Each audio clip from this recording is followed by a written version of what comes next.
Now is the time to tell of the unaccountable, of apparitions by night and phantoms in shadow. Time to tell strange tales of fantasy and the supernatural. Mystery Theater presents The Hitchhiker by Alan King.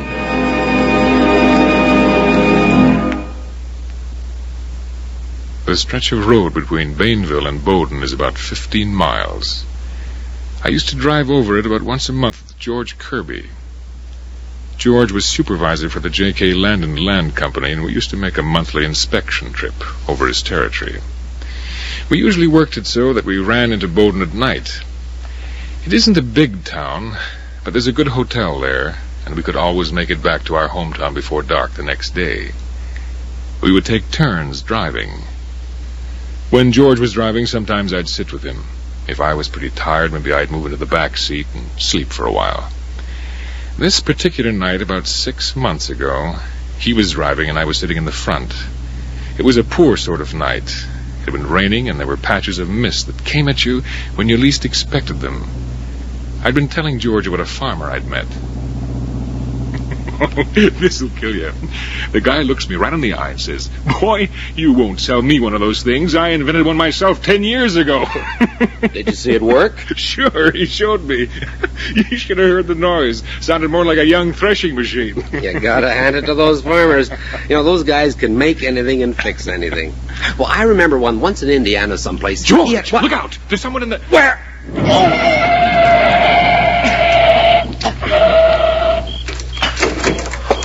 Oh, my God. Come on, quick. Where is he? He must be underneath. I hit him, I know that. Yeah, he's underneath. Looks like he's wedged under the crankcase or something. Well, is he alive? I don't know. Are you hurt badly? Can you move? Must be knocked out. Wait till I see. His legs are clear. I think we can get him out. Tell you what, Sam. Get in. Put the car on the low then. Ease her forward when I tell you. Okay, George. But easy, Sam. Go very, very slow.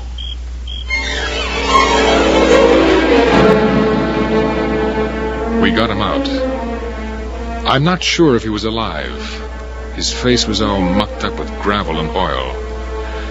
But he was dead when we got to Bowden. We talked to the police.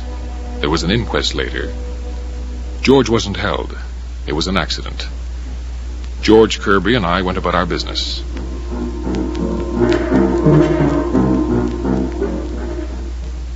I'm Larry Mason. I'm a salesman. I drive that stretch of road between Bainville and Bowden once a week. In one place you come to a curve where there's a sort of ravine on one side and quite a drop on the other. It's not dangerous. There's a good, strong guardrail, clearly marked. The locals just call it the Gap. This night, a few weeks ago, I was driving alone, just coming to the Gap, when I saw somebody ahead of me at the side of the road. It was a man giving me the thumb. I pulled up and opened the door. Want a lift? Thank you. Come on in.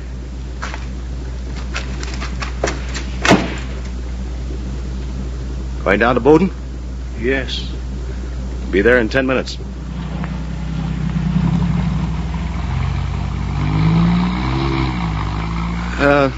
Don't often see anybody around here at night.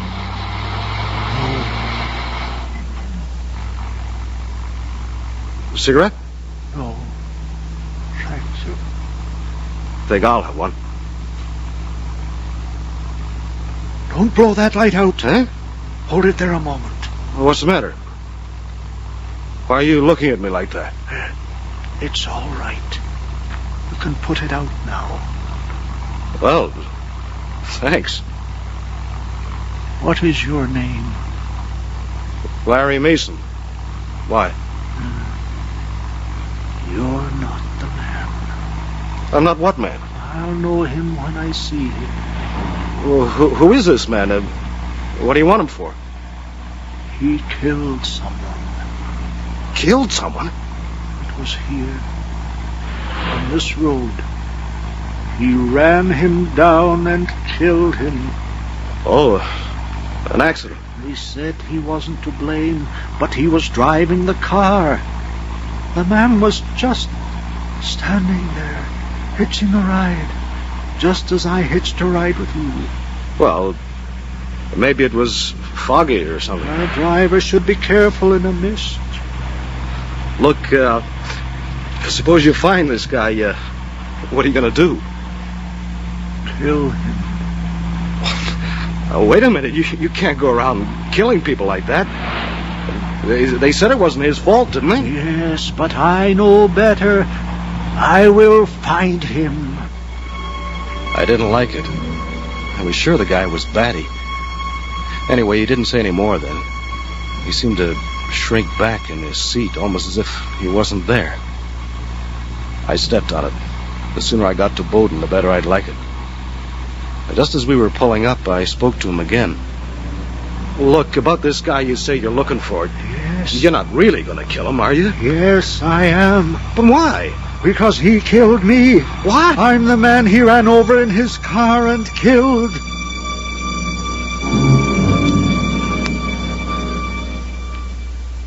Whether the door on his side opened or not, I hadn't any idea.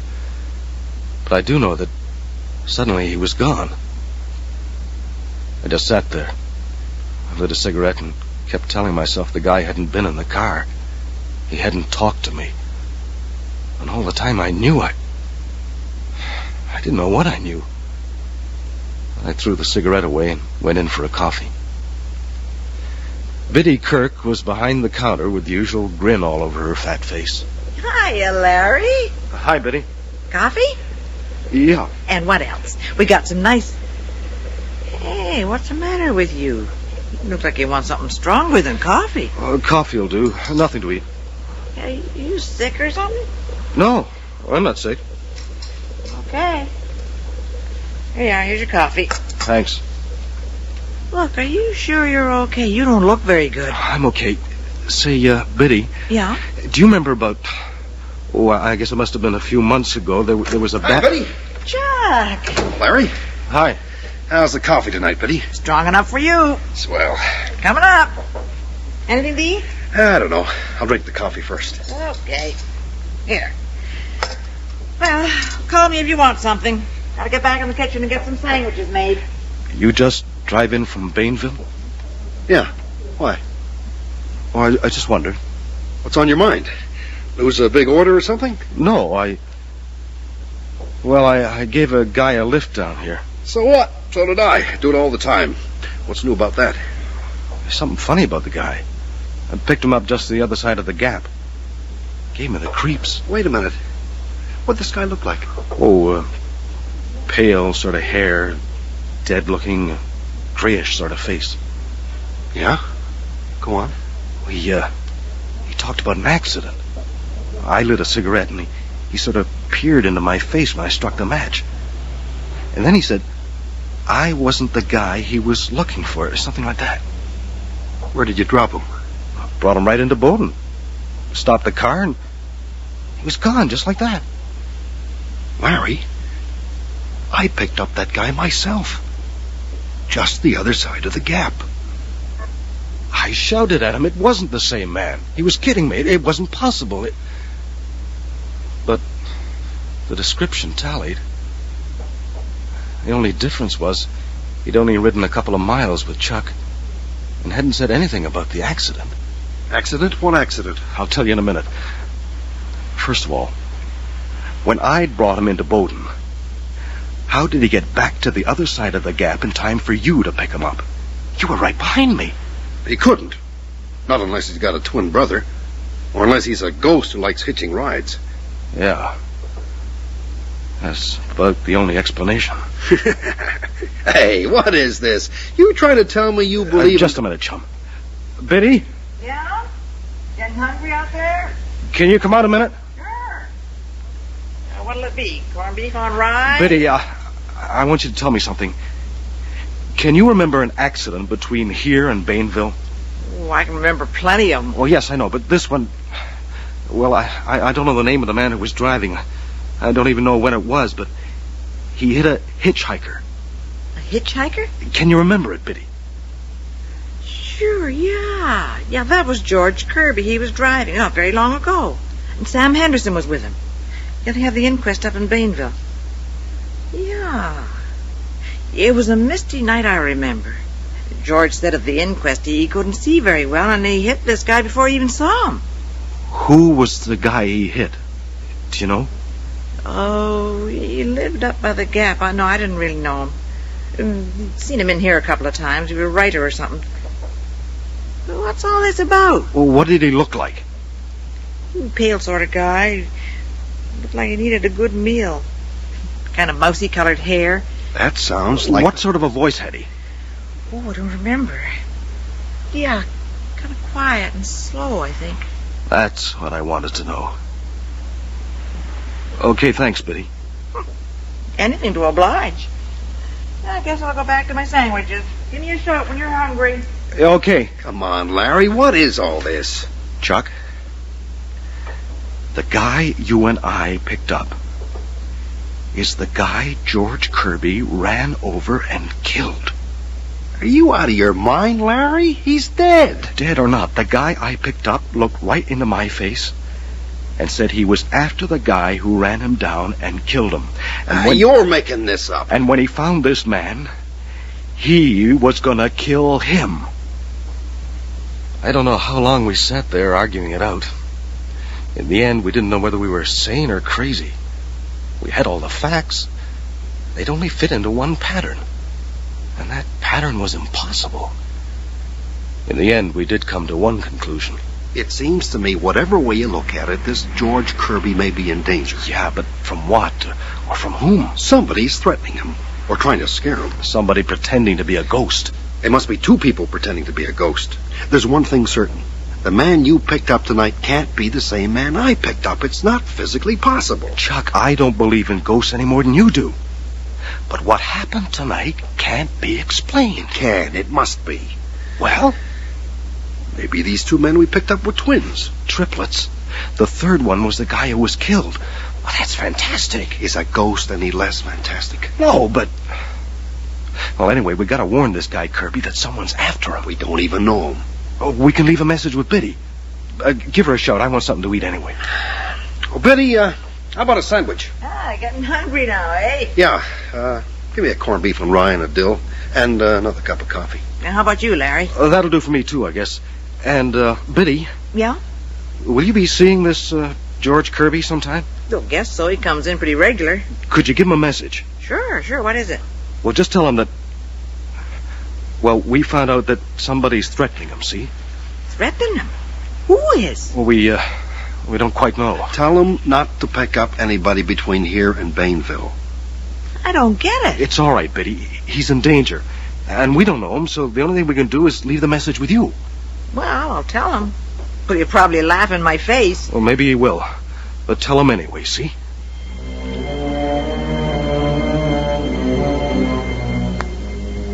What's the matter with you, Biddy? Something on your mind? Yeah, I got a message for you, George. Message? Too bad you weren't in a week ago. The guys could have told you themselves. What guys? Oh, Larry Mason and Chuck Reynolds. Never heard of them. Well, they left this message anyways. Said to tell you somebody's threatening you. Threatening me? Yeah. And to not pick anybody up between here and Bainville. What's this, a gag? Well, I don't know. I tell you, George, I don't know what it's all about. Well, who was threatening me? Well, I didn't hear much because I was back in the kitchen. But they did ask me about that accident you had. Asked a lot of questions Well, about it was an accident. They said so at the inquest. Yeah, George, I know that. Nobody's got any right to rake that up and threaten me. Sure, George. It wasn't your fault. We know It wasn't, you hear? It wasn't my fault. Who's this Larry Mason and Chuck, whatever his name is anyway? I don't know. Then what right have they got to come around? Now, don't get excited. They wasn't threatening you. They said somebody else was. Yeah? Well, I'll bet they're trying to put a scare into me or something. Well, you can tell them from me. They can keep their trap shut or there'll be trouble.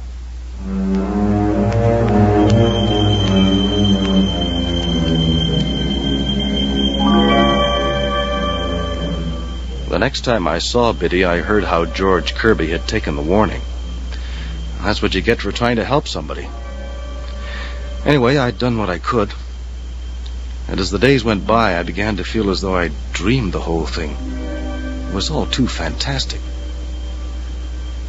Then one day I met George Kirby face to face. I'd gone to Indianapolis for a sales meeting, and I was sitting in the hotel lobby after dinner when a big man came up to me, looking full of fight. Are you Larry Mason? Yes? I'm George Kirby. I want to talk to you. George Kirby? Yeah. I just want to tell you, I don't like being threatened. Now look, I wasn't... I got your message. I don't like that sort of thing. Don't be a fool. I'm not threatening you. Sounds like it to me. Listen. I picked up a guy between Bainville and Bowden. He looked me over carefully, asked my name, and then said I wasn't the guy he was looking for. But then he said he was looking for the man who killed somebody in an accident on that road not long before. Go on. He said when he found that man, he was going to kill him. Is that all? I figured he was a kind of a nut. He tried to make out he was the man who was killed. I'm supposed to believe all this? I don't care whether you believe it or not. But I'll tell you this. That same night, a friend of mine picked up the same man. And we both talked it over and decided the least we could do was to warn you. Thanks. Well, we figured maybe the man you killed had a brother who maybe thought you'd got off easy. David Quinn hasn't any brothers. I found that out. Well, anyway, that's what happened. Now you know about it. You can do what you like.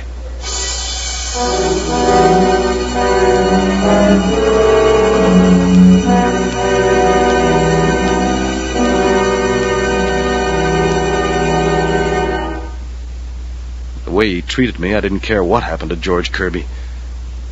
But whether I cared or not, I was to be there when it did happen.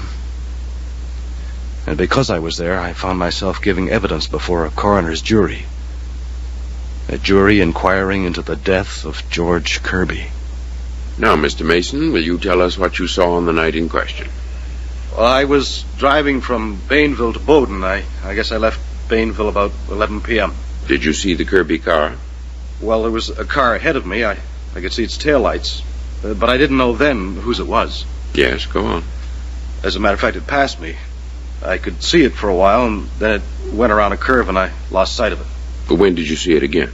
A few minutes later. I came around a curve myself, and there was this car picking up a hitchhiker. Before I caught up to it, it was on its way again. You're certain that someone got into the car? Yes, quite certain. In fact, you will swear to it? Well, Yes, I will. Is there some doubt in your mind? No, someone did get into that car. I see. And then what happened? It drew ahead of me again. Then I came to the place in the road they call the Gap, and there was a car piled up against a rock on the south side. The car you've been telling us about? Yes. When you say it was piled up against a rock, is there not a sort of cliff at that point with guardrails protecting motorists? Yes, although there are a couple of places where there are big rocks. You mean the guardrail runs a certain distance and then there is a rock and then the guardrail continues past it? That's right. And this car was piled up against one of these rocks? Yes. What did you do? Well, I stopped and ran over to the car. It must have turned over at least once. The top was all smashed in and so was the front. Kirby was behind the wheel. He seemed to be crushed, and there was another man in the back who didn't seem too badly hurt. That was Samuel Henderson? Yes, I got him out of the car, and then I tried to get at Kirby, but I couldn't move him. So all I could do was watch for a car passing, which I did. I flagged it and sent Henderson down to Bowden for the police and some kind of a tow truck. And you waited there until they came? Yes. Was there anyone in the front passenger seat of the Kirby car? No. Are you quite certain? Quite certain, and there couldn't have been. Why do you say that? Well, because the front was so badly crushed, he would still have been there. But you told us a moment ago that you saw the Kirby car stop and pick up a hitchhiker. Do you still say that? Yes. Then how do you account for the fact that there was no one else in the car when you found it? I can't account for it. Maybe he was in the back seat and got out before I arrived. Perhaps. We shall see about that. I may wish to examine you further on this point. You may step down now.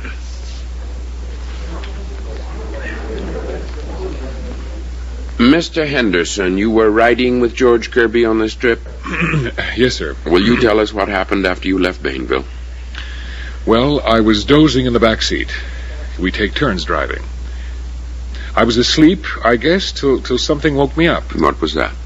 The car stopping. I sort of opened my eyes and saw George lean over and open the other front door, and a man got in. No doubt about that. None at all. I didn't see him very clearly. I didn't really want to wake up. I was tired. Did you, in fact, stay awake? More or less. George was talking to this hitchhiker, but the man said almost nothing. That is, until just before the accident. What did he say then? He said, "You are George Kirby." And George said, "Yes." Then the man said, "You killed David Quinn." That woke me up. David Quinn was the man Kirby had killed in an accident some months before? That's right, sir. I was startled. George looked at him and said, "So what?" Then the man said, "I have been waiting for you." George started to say something, and then suddenly the man said, "Look out, there's someone ahead." And he seemed to reach over and grab the wheel. The car swerved, and we crashed. I don't remember much else till Mr. Mason pulled me out. Mr. Henderson, you realize that all you have told us is on oath. I realize that, but it's true, every word of it. Was there any person sitting beside George Kirby in the front seat when you recovered consciousness? No. Yet you insist that there was someone there till the moment of the crash. I do. I have said that on my oath, and it's true. How do you account for the fact that there was no one there afterwards? I can't account for it. I only know that's how it was. Very well. You may step down, but do not leave the court.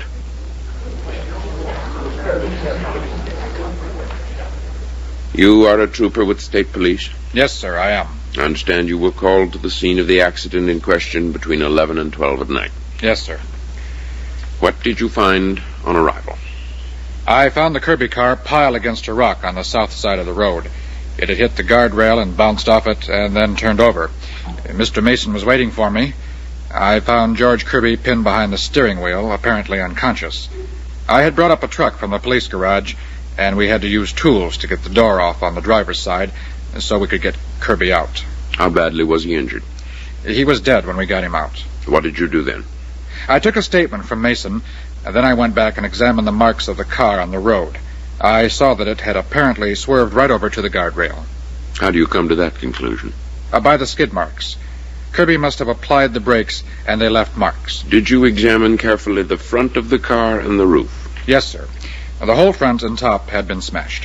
In your opinion, if anyone had been riding in the front passenger seat, could he have gotten out? He could not. I will swear to that. You have heard the evidence of Mr. Mason and Mr. Henderson to the effect that Kirby did pick up a passenger. Yes, sir. All I can say is he must have got out before the crash. But Mr. Henderson says he did not. I don't know about that, but I will swear that no person was in that front seat at the time of the crash. It couldn't be. They had Henderson and me back on the stand, and they made monkeys out of us. It wasn't so bad for me. The hitchhiker could have got out of that car without my seeing him. But Henderson wouldn't budge an inch from his story. In the end, we both slunk out of the inquest with everyone convinced we both committed perjury. Henderson took me over to the hotel to have a drink in his room. I sure needed it. Who was he, Mason? Who was he? You know, don't you? Yes. Yes, I know, and yet... And yet it couldn't have been. You imagined it. And I imagined I gave him a lift 3 or 4 weeks back. I imagined he said he was going to kill George Kirby. And Chuck Reynolds imagined he gave him a lift, too. I imagined him. And I'll never forget him. Neither will I. Neither will I, because he... Oh, don't say it, Henderson. After all, we don't believe in ghosts, do we? I believe in what I see, Mason. Then you didn't see anything. Mind if I help myself? I need it. Please go ahead. Thanks.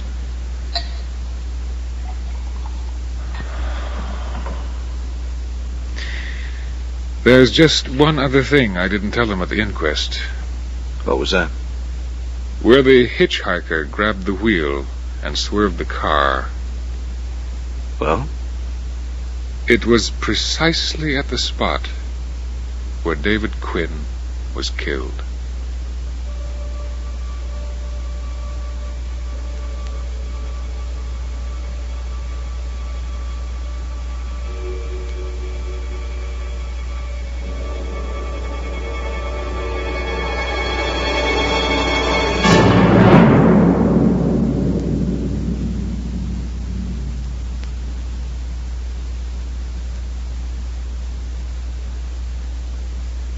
The Hitchhiker by Alan King was item 3 in a 4-part series of tales of the supernatural, written for and presented by the Mystery Theater, with John Vernon as Sam Henderson, Cease Linder as George Kirby, Frank Perry as Larry Mason, and Hugh Watson as Old Quinn. Beth Lockerbie was heard as Biddy, Tom Harvey as Chuck, Jack Creeley as the coroner, and Alan Doremus as the state trooper. Sound effects were by Alex Sheridan.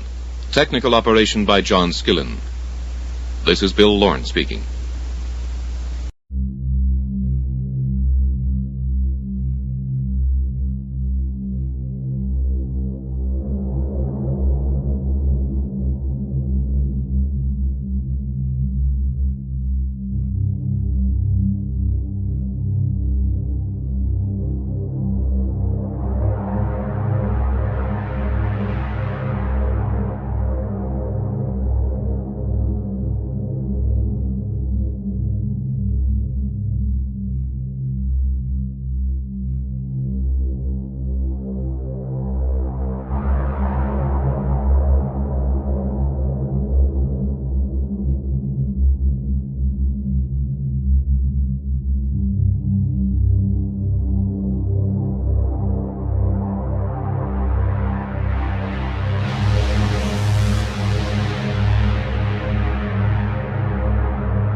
CBC presents a new series of chills and thrills, of mystery and adventure, old and new, tales of the supernatural and the unforeseen, of yesterday, today, and tomorrow. To the master among storytellers, we bow as we bring you The Telltale Heart by Edgar Allan Poe, in radio version by Len Peterson.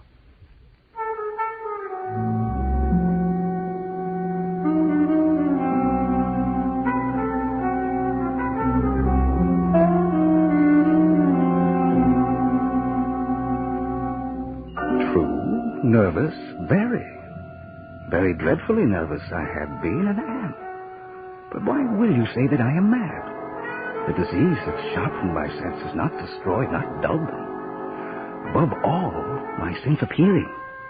I heard all things in the heaven and in the earth. I heard many things in hell. Now then, am I mad? Listen how calmly I can tell you the whole story. I was wandering on my way to nowhere, away from... that's my secret. We all have secrets.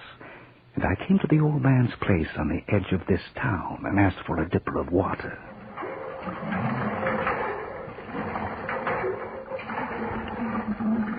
There you are, fella. Best spring water around here. It's good and cold. I needed that. Shall I fill the dipper again? Yeah, thanks. I could drink another.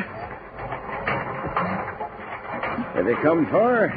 Yes, far. Much farther to go? Don't know. You're thin, fella. The sun's burnt your skin to bark. Here. No, don't drown yourself drinking it. That's good. I should give you something solid. A meal. I eat late after the chores, if you don't mind waiting. Oh, I'm used to long waits for meals. I'll give you a hand. No need. Well, I'm not afraid to work for a meal. All right, if you wish. Yeah, it'll feel good to have a hay fork in my hands again. I've been needing a man around here. You do? Need a man? Oh, now, I can do a full day's work, but toward night it gets heavy. Still, with a wife dead and buried last winter, and 3 daughters married and gone to the husband's farm, and 2 sons off to seek more than this small farm can promise, a man needs work to keep his thoughts from growing heavy. Yes, I know. What's your name? Alfred Bain. Ah, Weatherby's mine. The pigs and chickens haven't been fed. Another team. I got 6 cows to milk, and the 7th freshening shortly. Well, come along to the barn. I stayed on and worked for the old man. It is impossible to say how first the idea entered my brain, but once conceived, it haunted me day and night. Object there was none, passion there was none. I loved the old man. He had never wronged me. For his money, I had no desire. I think it was his eye. Yes, that's it. It was. He had the eye of a vulture. His left eye, a pale blue eye with a film over it. Now, shall we cut hay tomorrow, Alfred? Hay? Yes, we can cut hay. But doesn't the sky say rain? No, that's not a rain sky for around here. Oh, it is where I come from. It'll clear by morning. I can feel rain when it's on the way. I have a way of feeling what's ahead. Do you? Yeah. What's ahead? What is? No, I don't want to know. You can't know everything. Far from it. The weather's enough. Go sharpen the size. Whenever his pale blue eye fell on me, my blood ran cold.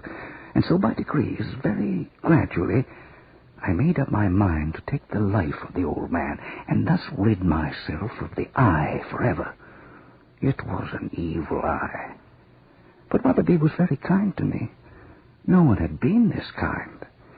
It was too much to bear. You fancy me mad. Madmen know nothing. But you should have seen how wisely I proceeded, with what caution, with what foresight, with what dissimulation I went to work. I was never kinder to the old man than during the week before I killed him. Here, let me carry those collars and harnesses, Mr. Weatherby. I'll hook up the team for you. No, why should you? Yes, let me. Here, let go the traces. You've more than earned your keep today, and your wages. But not your kindness. How else should one treat a hired man? My son thought I was a tyrant. You a tyrant? Well, perhaps I do treat you better than I treated the boys. Now, that's strange. Why do you? I don't know. Because you're not afraid of work. My sons thought they were too clever to work. But I didn't treat them so badly. Some people should be treated badly. Scoundrels? I've never met a real scoundrel. Some innocent people should be treated badly, too. Oh, what an idea. They should be treated the worst of all. Now, why do you say that, Alfred? Isn't that the way life is? Toss that line over. I'll snap the buckle on here. I'm not an invalid, Alfred. I'm not that old yet. Well, I'd hate to see you an invalid. I wouldn't want that for you. Nor I. I'd like to do something for you that you would like, Mr. Weatherby. Oh, what for? You've admired this knife. Could I give you this knife? No. Keep it. No reason you should give it to me. Well, I've been insulted by people I respected. You haven't insulted me yet. Why should I? I must get on to the elders' meeting. Horses all hooked up. Up you go. How did I manage without you, Alfred? Get up. I hope I persuaded you to stay on. Every night about midnight, I turned the latch of Weatherby's chamber door and opened it, ever so gently. When I had made an opening sufficient for my head, I put in the lantern all closed, so that no light shone out, and then I thrust in my head. When I was well in the room, I opened the lantern cautiously.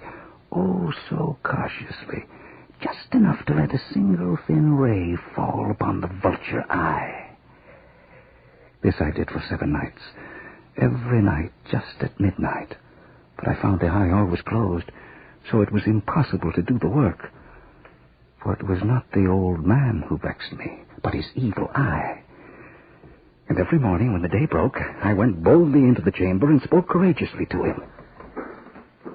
Good morning, sir. Do you want the shutters open? What manner of day is it? Oh, it's a fine day. Warm sun, a little breeze from the east. Yes, open the shutter. You slept well? Yes, I slept well. Oh, I'm happy to hear that. Do we start repairing the stone walls of the Westfield this morning? Yeah, I suppose so. Yeah. Well, the porridge is ready and the coffee. Hand me my boots. Oh, sure. Here you are, sir. Alfred, I don't understand you. Understand me? A hard-working, reliable man like you drifting about. My back. I am an old man, I fear. I haven't long, I feel. You're not feeling up to yourself today? Oh, I don't know. More than likely it was only a bad dream that left me liverish. What did you dream? Oh, it's gone now. You know, it's good to have you around, Alfred. When Amelia went to her rest last winter, I was willing to go to mine, but lately her face has grown vague to me. We had a long life together, she and I, and it was good. Till these last few years when some mold crept in. What am I waiting for? I wish I knew. Breakfast! Get up and everything will look different. Oh, it's easy to make the days look different, but the nights are always the same. Always the same. On the 8th day, I was more than usually cautious in opening the door. Never before that night had I felt the extent of my own powers, of my sagacity. I could scarcely contain my feeling of triumph.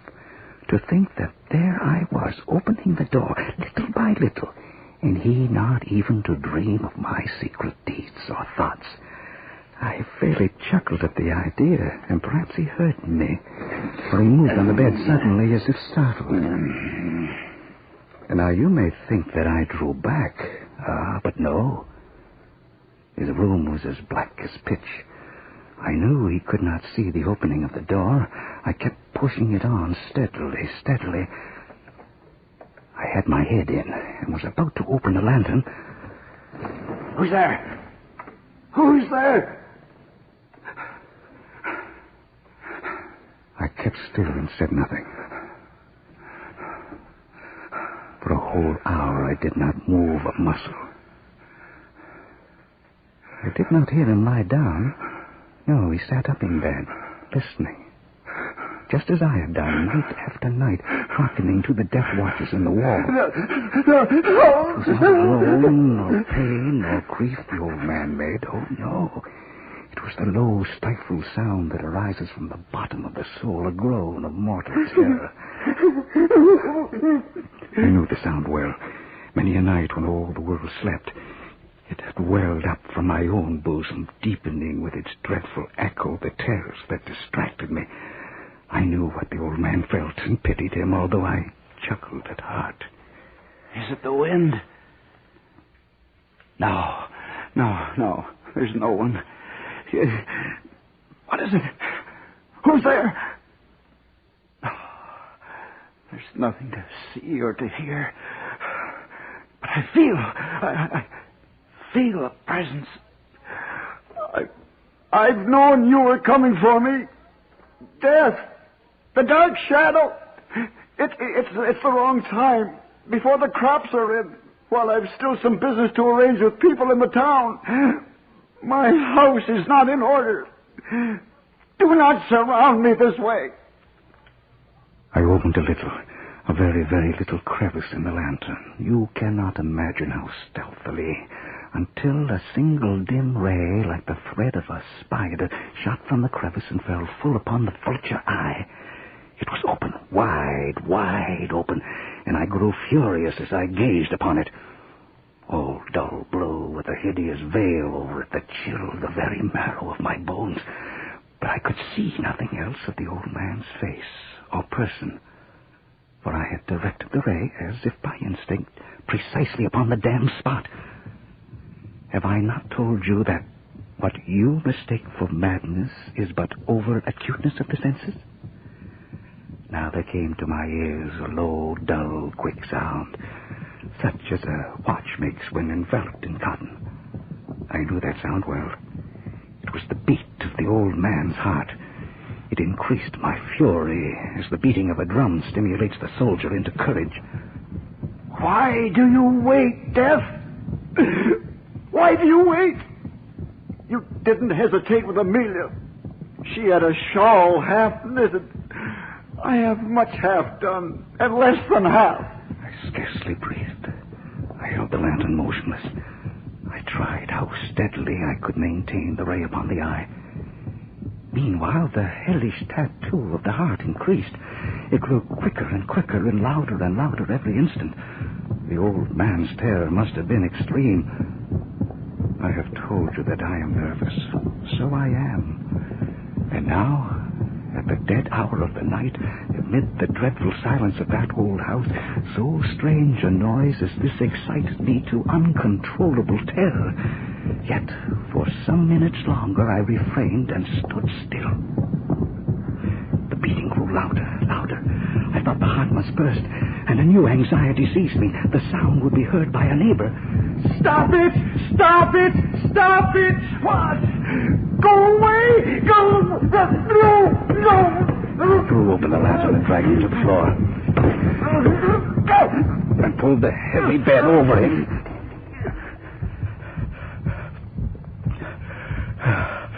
For many minutes, the heart beat on with a muffled sound. At length it stopped.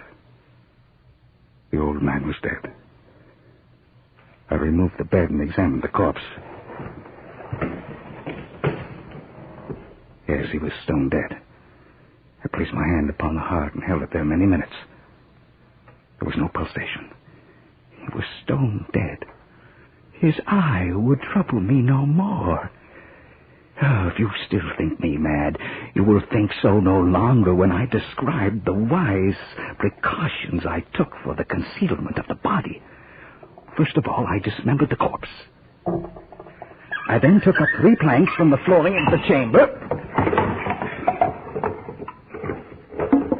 and deposited all between the scantlings.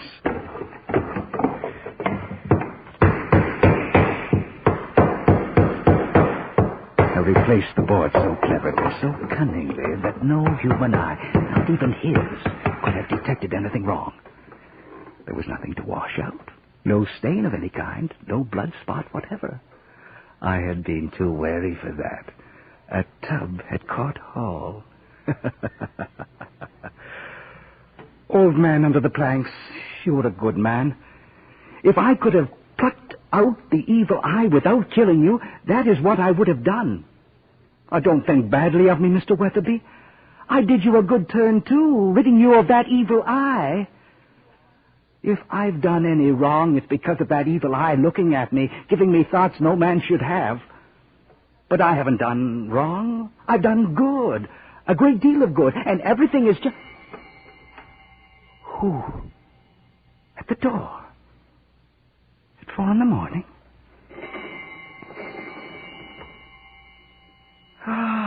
But what have I now to fear? Nothing. The eye is closed and the heart is still. Sorry to bother you at this hour. Yes? We're officers of the town's night watch. Oh, is something the matter? We would like to speak to Mr. Weatherby. Mr. Weatherby, you would like to speak to... but he's not here. Where is he? The old gentleman has gone visiting in the country. Oh? Where?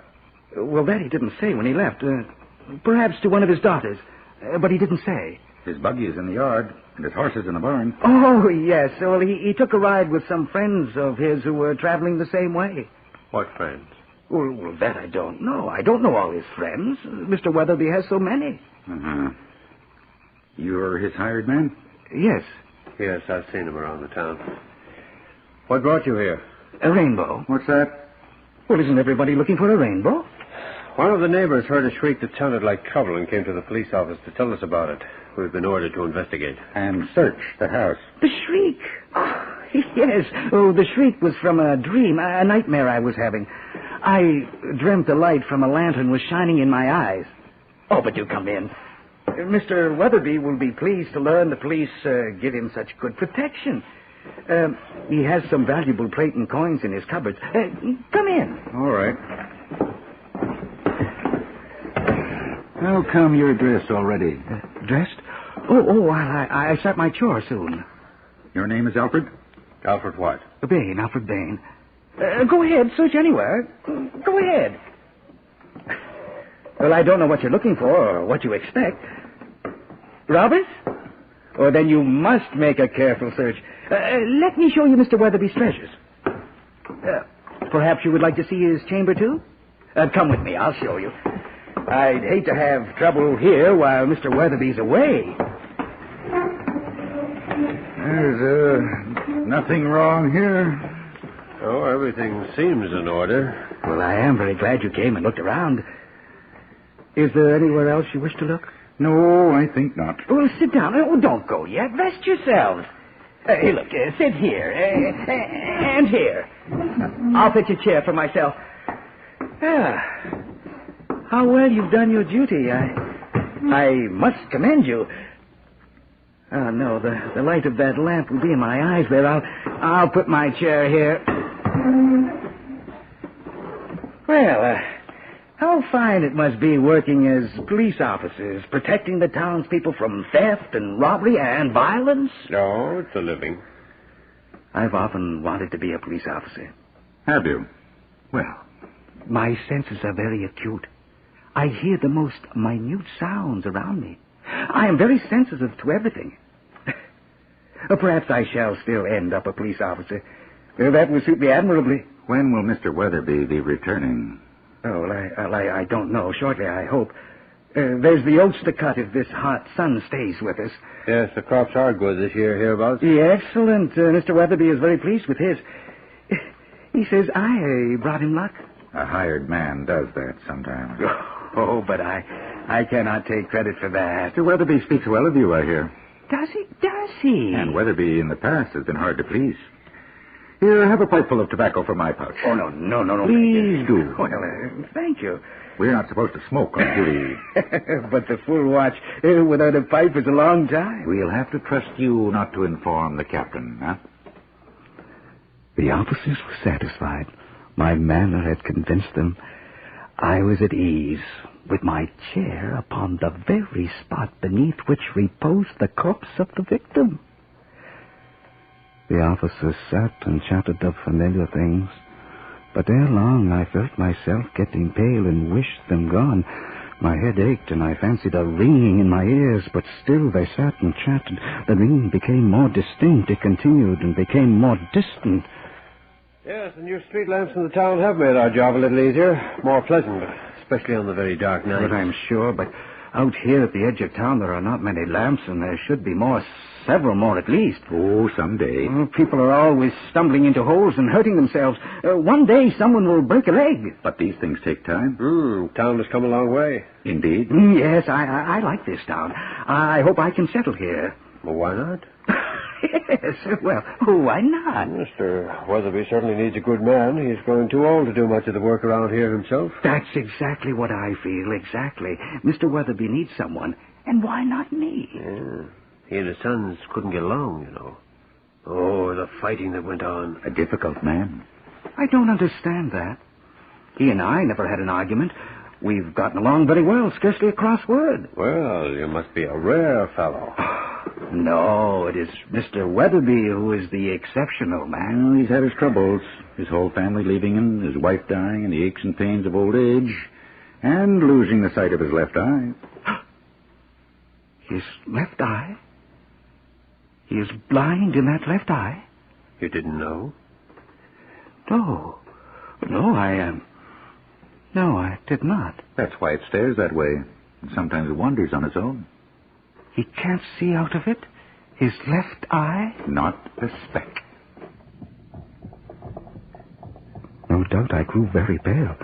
I realized the noise was not within my ears. It increased. It was a low, dull, quick sound. Such a sound as a watch makes when enveloped in cotton. I gasped for breath. I talked more quickly, more vehemently, but the noise steadily increased.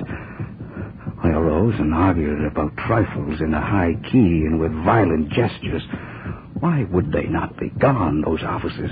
I paced the floor to and fro with heavy strides, as if excited to fury by the observations of the men, but the noise steadily increased. Sit down, Mr. Bain, sit down. I'm not going to argue with you over which line of thoroughbred has produced the better horse. No, don't give in. Argue with me. Argue? What? Whatever you made a statement, and now you won't stand by it. You won't back it up. For my life, I can't remember what the statement was I made that started this whole thing. Nor can I. The two of you. Then I'm being made a fool of. No. We're simply talking. Can't we talk? Talk, yes, talk. Say anything you like. And I won't disagree with you. I can be as sociable as anyone and agree, no matter what is said. You do not need to convince me either. What do you wish to say? Oh, come now. One doesn't go to talk as baldly as that. One slips into it.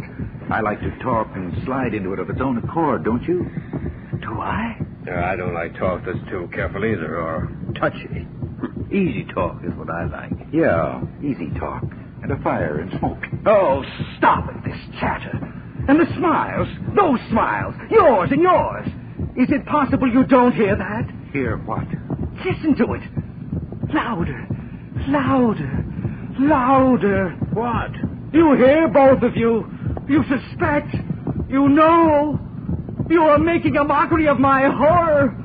I cannot bear your hypocritical smiles any longer. I must scream or die. What has taken hold of you, man? What is wrong with you? Villains, no more pretense. I admit the deed. Tear off the planks. Here. It is the beating of his hideous heart.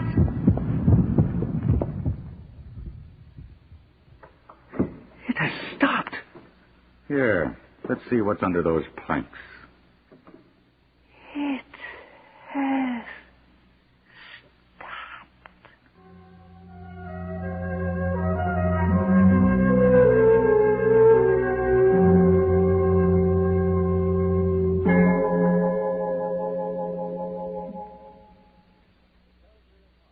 The Telltale Heart by Edgar Allan Poe, adapted for radio by Len Peterson, was our introduction to a new series of tales of mystery, suspense, and adventure, chills and thrills from the world of the supernatural.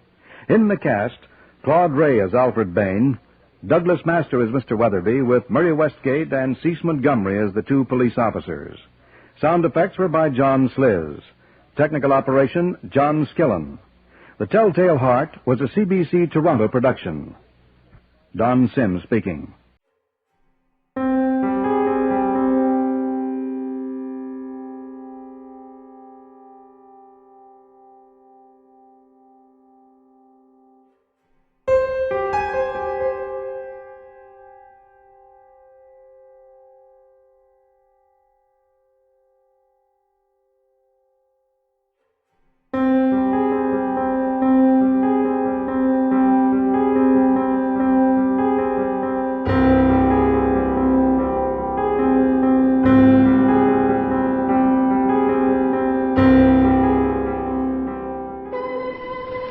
Time to tell tales of the unaccountable, of apparitions by night and phantoms in shadow. Time to tell strange stories of fantasy and the supernatural. Mystery Theater presents The Wendigo, a strange tale of the supernatural by George Selverson, from a story by Algernon Blackwood, and starring Ed Wilson as Simpson and Robert Christie as Dr. Cathcart.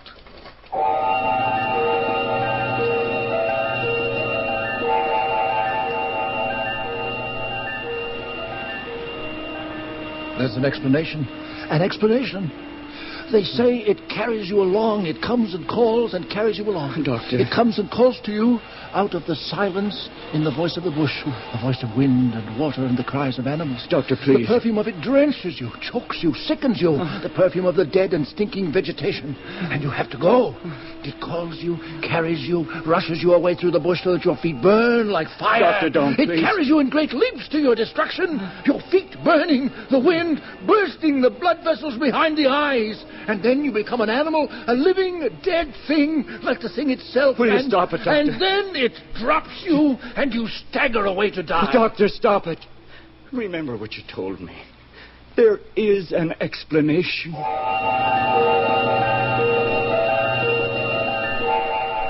I am wrapped around with a wall of silence. The silent snow, the silent trees, the silent forest, the silent wall of wilderness. They all listen. The listening snow, the listening trees. There is something out there in the forest, and they listen for its voice.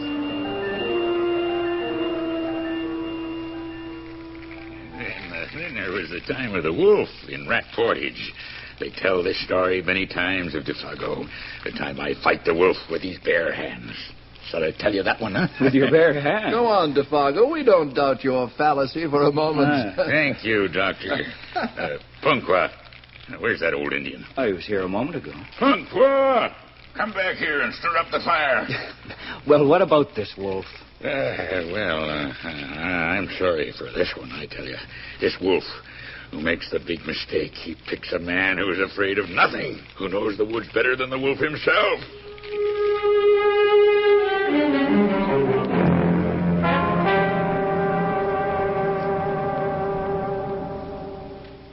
That's when it began.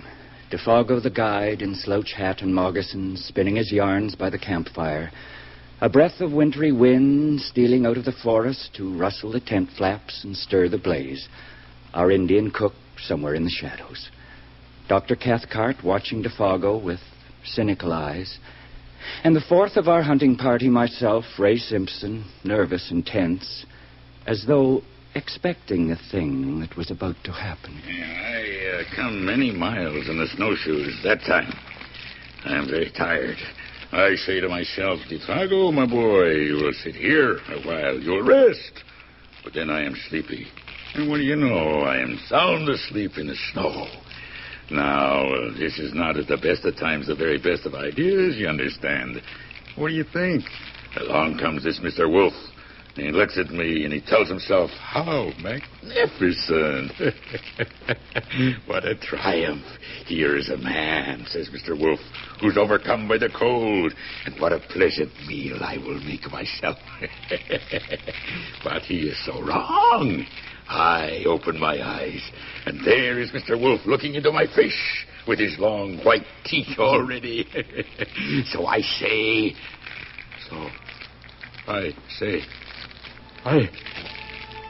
What is it? What's the matter with you, man? Listen. What is it, Defago? What are you listening for? Are you trying to get a rise out of us? Quiet. Did you hear it? No, not a thing. You heard nothing in the bush? No. Stop this little game. You can't frighten me with this nonsense, Defago, but you've scared the living daylights out of Ray. You heard nothing but the wind? Yes, that's all. Did you smell something just then? Smell something? Really now, Defago? Only the fire. Why? What is it? It was nothing then. It was my imagination. Punkwa! Where's that Indian? The fire will go out. You'll probably find him in your tent, hiding from the Wendigo after your little performance. Punkwa! You know that story then, Doctor? Well, I'm interested in other things besides medicine and hunting moose. For example, native superstitions and the vagaries of the human mind. That's why you don't take me in with your little game. Little game? Of course. The dark forest full of unseen things surrounding us, the fire fading, working on the imagination. And then you decide to play your little trick. Very childish, Defago. If it does not disturb you, then why are you angry? Childishness always irritates me, Defago. Doctor, what was that you mentioned? The Wendigo? just some Indian nonsense. Yes, that's all. Punkwa! I better look for that fella. I will have a look in the tent. All right. Huh. It was a very queer thing, Doctor. Tomfoolery. You think he was acting? Certainly. Breaking off in his story that way and staring wildly into the bush. Well, don't you think he was acting? He went white to the gills. Didn't you see his eye? Nonsense, boy. That man has lived his whole life in the bush. There's nothing here to frighten him. Unless he's superstitious like that Indian. Superstitious? Well, you could see that, couldn't you, eh? No, Doctor. I couldn't tell anything from Punkwa's face. It was like trying to read the expression on a piece of old leather.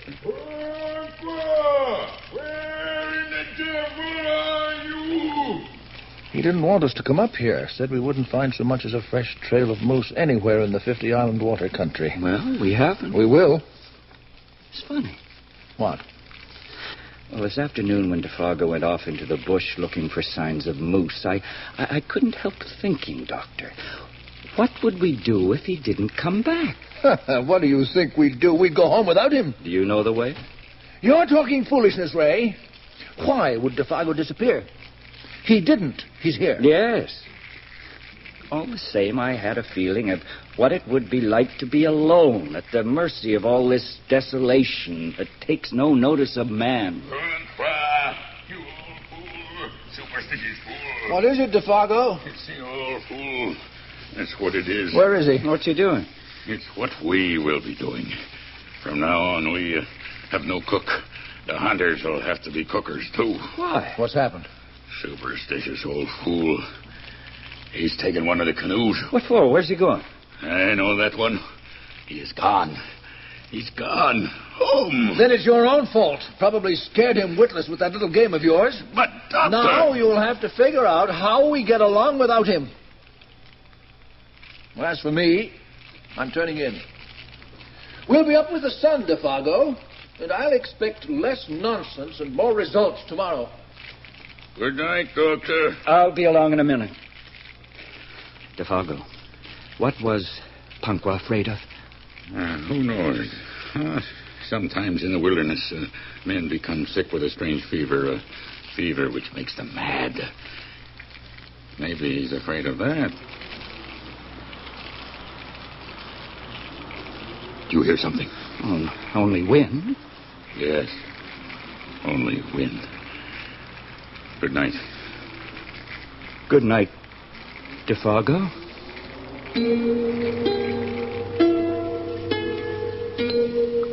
I saw Defago move off to his tent with the lantern spilling 100 moving shadows into the trees.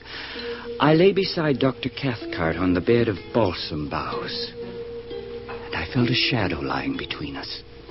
Not a shadow of the night, a shadow of the strange fear that had leaped upon Defago in the middle of his joking.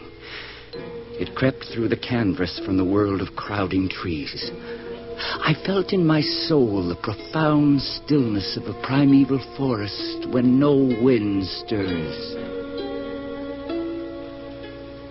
Then I slept. Or so I thought. No. I was lying with my eyes open, listening intently, with the running of my blood beating drums in my ears. Ray. Doctor? What is that sound? Listen. What? It's from the other tent. It's Defago. The fool is dreaming. I'll see if he's all right.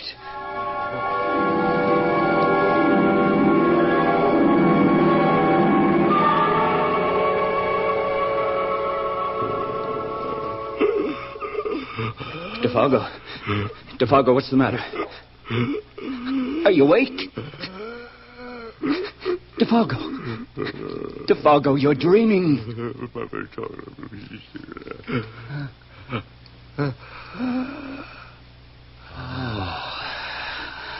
Oh, that's better.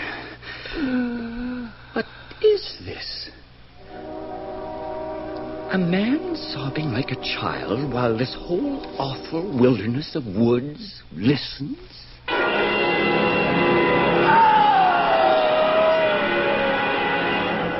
Defargo! What is it?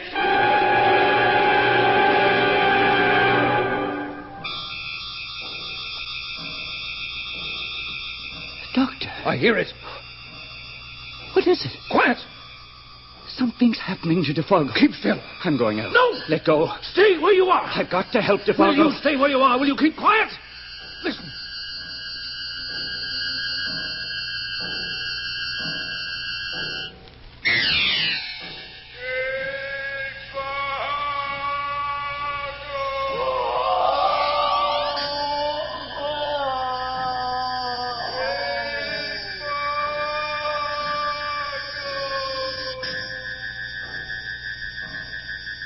Doctor. Quiet!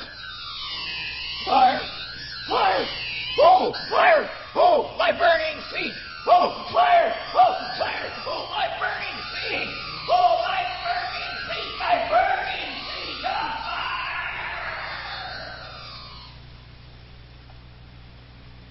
feet! He's gone. What? Gone. Gone. Doctor, listen to me. What? Our guide, Dr. Defargo, he's gone. We're alone. What was that, Doctor? What is it that happened? We crept from our tent like terrified children. The gray light of dawn was dropping cold and glimmering between the trees. The lake was white beneath a coating of mist, the islands rising darkly out of it like prowling creatures. Patches of snow glistened among the clearest spaces of the bush. Defargo's tent stood empty, lifeless, and there was nothing but silence. Silence and a strange, penetrating perfume invading the nostrils and taking me by the throat like an unseen hand. There's nothing here at all. No. Not a sign of anything. No. Only his footsteps. Footsteps. There in the snow. Yes. So far apart. He must have been leaping like a rabbit. What was it, Doctor? What was it? Something came. No. Something came for him. Something called. Nonsense. You heard it, Doctor. You know you heard I heard nothing. Yes, I heard something. Wind. That's all it was, wind. Wind? Where did you ever hear a wind like that? I tell you, it was wind. That and your imagination. Defargo carrying on like that, it was enough to make you imagine anything. Then why did you hold me back? What do you mean? You know what I mean, Doctor. When I wanted to go out and help Defargo, why wouldn't you let me go? I had reasons. 2 reasons. Yes, 2 good reasons. What reason? I knew what that sound was. It was some sort of hurricane. I thought it safest not to move. And I could hear that Defargo was growing mad. He might have harmed you. Nothing was disturbed, not a leaf. What kind of a hurricane is that? How do I know? It probably passed overhead. Then where is Defargo? Yes, that's the point. We can't get out of this country without him. We've got to find him and help him. Defargo! Defargo! That's no good. He's beyond earshot. How do you know? Because we heard him go, shouting all the way. We'll have to follow his trail. Come on. Doctor. Well? We heard him run clear out of range of our hearing. What about it? How far would we hear him shouting like that? I don't know. Half a mile. But, Doctor, it all took about 15 seconds. 15 seconds? How fast can a man run?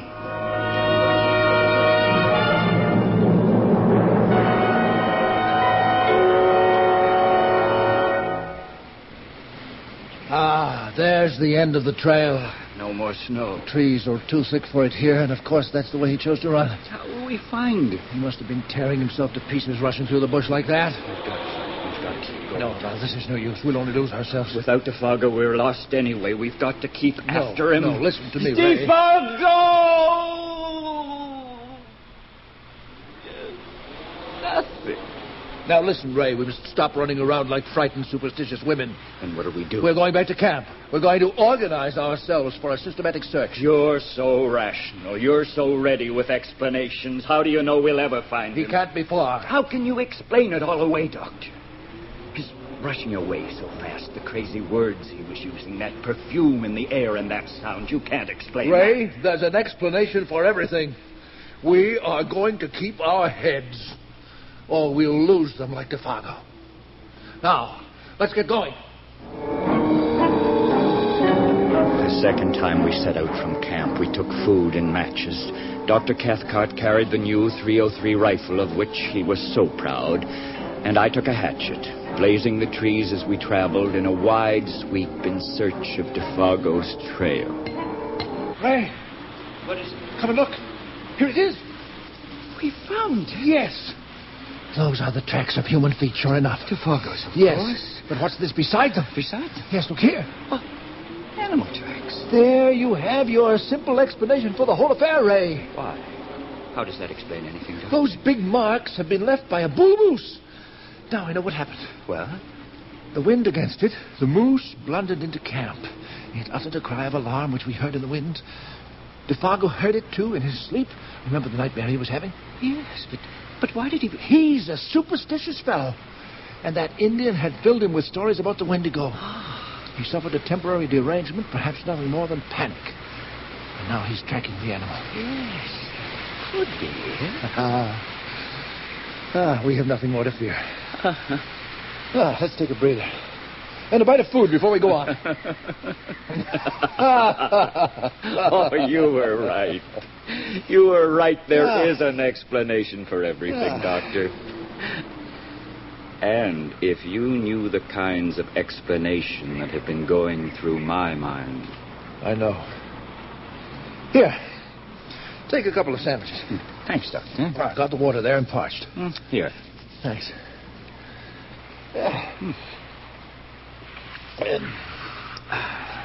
It's a relief.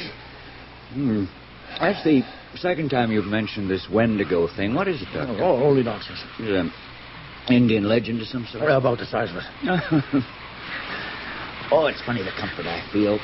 Sitting on a stone in the middle of nowhere, looking at Defago's footprints. Yes, telling such a normal story. Hunter-trailing moose. This Wendigo thing. Did it have something to do with Punkwa deserting? Perhaps. What sort of a thing is it supposed to be, Doctor? Well, in this part of the country, when an Indian goes mad, they say he has seen the Wendigo. Oh. The Wendigo's a state of mind. Yes, you could call it that. There is no such thing. No such thing? What they say out here. They say out here are spaces no man can penetrate. This creature lives there, this Wendigo. Creature? The Wendigo. Huh? They say it's a kind of animal. It's a state of mind. Kind of animal? Doctor, look here a minute. What is it? The moose tracks. You must be a big one. You're right. Big, round tracks. Look here. Does this look like a hoof mark to you? No. Caribou? Oh, that would be hoof marks. Bear? No, it isn't bear. Doctor, I think we'd better get moving again. Yes. You loaded it, Doctor. It's a bear track. Is it? What are you doing? Why are you kneeling there? I thought I smelled something. You're acting like a fool. Do you want to lose your mind like Defago? And you think he's gone after all? No, I told you what that was. Get your nose out of that track. You're out of your mind. Dr. Cathcart, don't you think we should turn back? Why do you talk such nonsense? There's perfume in that track. If you let your mind go like that, there's no knowing what you'll imagine next. We've lost enough time. We've got to find Defago. We went on mile after mile. I dreaded the essential tapping of the axe on the massive trunks. The sound went before us into the dim forest where something was waiting and listening. The doctor pressed on, faster and furious, like a man who denies something he really believes. And the tracks became increasingly strange and unbelievable. There's an explanation. An explanation. How much did you measure? 18 feet. 18 feet from one step to the next. Well, let's check back. We must be missing some tracks. No, there it is in the snow. Defago took 18-foot leaps. He'd been lifted and carried. Lifted and carried by what? The beast. That's what they say. They say it carries you along. It comes and calls and carries you along. Doctor, comes and calls to you out of the silence with the voice of the bush, the voice of wind and water, and the cries of animals. Doctor, please. The perfume of it drenches you, chokes you, sickens you. The perfume of dead and stinking vegetation. And you have to go. It calls you, it carries you, it rushes you away through the bush so that your feet burn like fire. That's what he said, didn't he? Feet of fire. Doctor, don't It please. carries you in a great, screaming leaps to your destruction, with your feet burning and the wind bursting the blood vessels behind the eyes. And then you become an animal, the living, dead thing like the thing itself, and it drops you, and you stagger away to die. Dr. Cathcart, will you stop it, please? This is not like you. Remember what you told me. There is an explanation. Yes, an explanation. Let's look ahead. Check those footprints and the animals. Yes. Now, it just may be that our eyes are playing us tricks, sir, or else... Yes? Yes, Ray. What is it? Those aren't Defago's footprints. What? We've lost them somehow. Where did he go? Lost them? How could we lose them? And they end here, both sets. There. You see, we didn't lose them. There are still 2 sets of tracks. Where did they go? Up in the air? There's an explanation. An explanation. And those aren't Defago's. Look at them. There were 2 animals here. We've lost Defago somewhere back. No, we haven't. Those are Defago's. This is the end of the trail. This is where it left him. Then where is he? Defago! Don't call him. Don't call him. The big trees closed in on us like gangsters. I stared around with no power of thought, no judgment. The feet that printed the surface of the snow had come this far, and then nothing. And here were Defago's prints, neat, round duplications of the strange animal track. The feet that produced them had therefore changed, and my mind reared up with loathing and incredulous bewilderment. Don't call him. Don't. Doctor, get hold of yourself. We're going back. But we have to find Defago. We'll never find him. We'll die in these woods without him. That's better. Better? Why? I tell you, we're going back. We have to give it up. But, Doctor, please. We have to give it up. Oh, all right, then. Let's go back. Good. If we hurry, we can make the camp by nightfall. Yes, of course. We will have it all explained. You'll see, Ray. Yes. Hopelessly lost. It happens in these woods, even with a man like Defago. There's no chance. We've done everything. There he is. What? Coming through the woods. It's Defago. No, wait. It's Defago.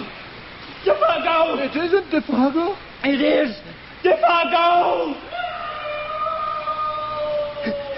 You see? No, it isn't Defago. Yes. Not anymore. What do you mean? Keep him away. Keep him away. Doctor, please. Doctor, put down that gun. Keep him away. Doctor!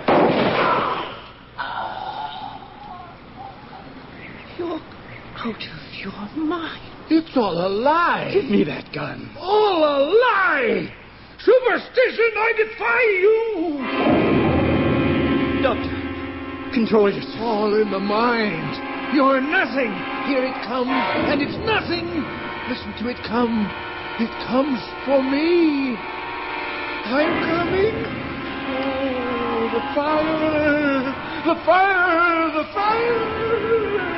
Oh, the fire. The fire.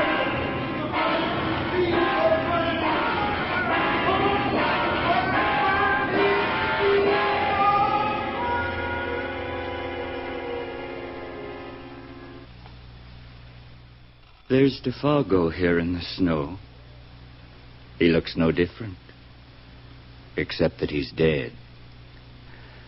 And I'm alone. I'm wrapped with a wall of silence. The silent snow, the silent forest, the silent wall of wilderness. They all listen. The listening snow, the listening trees. There is something out there in the forest, and they listen for its voice.